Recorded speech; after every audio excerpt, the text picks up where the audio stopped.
मौजूद सभी भारत के सभी कमेरी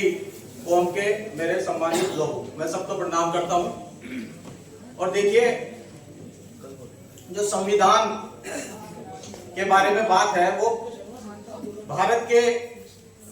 उस भारत के बारे में बात करनी होगी जो सुबह सबसे पहले उठता है और रात को सबसे देर से सोता है, और वो वर्ग है किसान का, मजदूर का वर्ग। वो वर्ग है पिछड़े का, दलित का,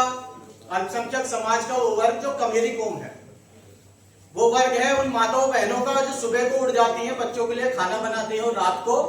सोते तक खाना बनाते हैं, बिस्तर बिछाते हैं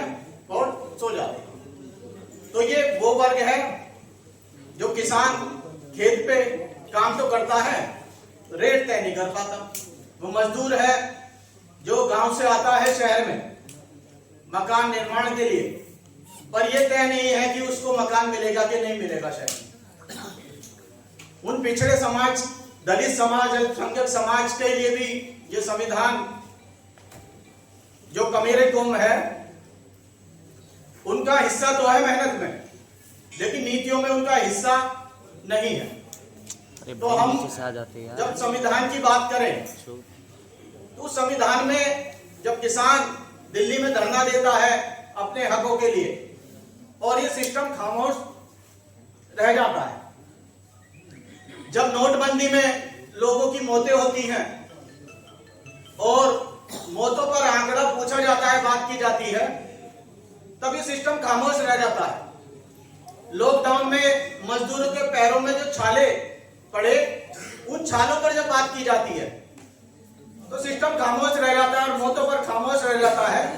एसआईआर में बीएलओ की मौतें हो रही हैं, हार्ट अटैक से, ब्लड प्रेशर से बीमार पड़ रहे हैं, हार्ट अटैक आ रहा है, और जब बात होती है, सवाल पूछा जाता है तो सिस्टम खामोश रह जाता है। तो ऐसा लगता है लिंचिंग होती है